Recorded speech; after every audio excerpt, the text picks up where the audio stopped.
This is Professor Michael Chapman. I'm one of the most experienced IVF doctors in Australia. I believe that an important part that I can contribute is to educate patients in relation to fertility, infertility, and all that involves. These series of podcasts help to educate you. I hope they are helpful to you. If you wish to know more, however, I'm more than happy to have you contact me via email, which is profmchapman@gmail.com, or make an appointment to see me on 9138 4222. In relation to a bad test, what we always do is recheck it, because you can have a bad day. And there are things that interfere with good sperm production that are transitory, things like a severe viral illness. Now, there's been papers published suggesting that COVID reduces sperm counts. Now, that data is consistent with any influenza pandemic that we've had in the past, that there have been the men, if you suffer a severe viral illness, sperm counts go down. If you suffer any severe illness, in fact, sperm counts go down. Just as women, when they're stressed and have illnesses, their periods might stop. The same issue occurs in the male, that the production line of sperm gets switched off because the brain is not producing the hormones to tell the testicles what to be doing. And that's really, so that's the story of COVID. It's not specific to COVID. It is actually just a viral illness causing that problem. So I was talking about 15 million per mil is the lower limit. The average for a man is around 40 million. And I've certainly, I've seen men with 180 million or more. So there's a big range.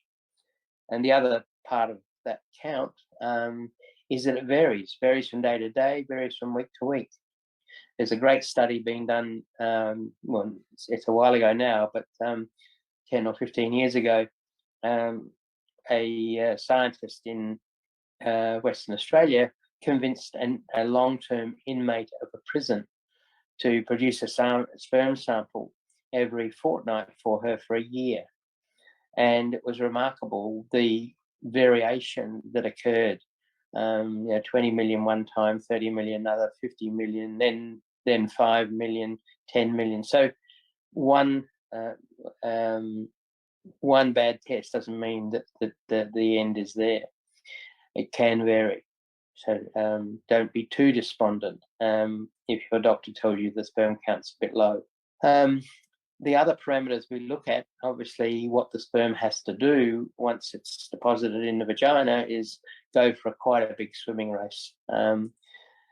15 million sperm dumped at the top of the vagina, and they head into the cervix and have what's equivalent to a marathon to run to get from the cervix to the egg. The egg is in the fallopian tube waiting, or it's on its way down the fallopian tube waiting to meet the sperm that's going to fertilize it.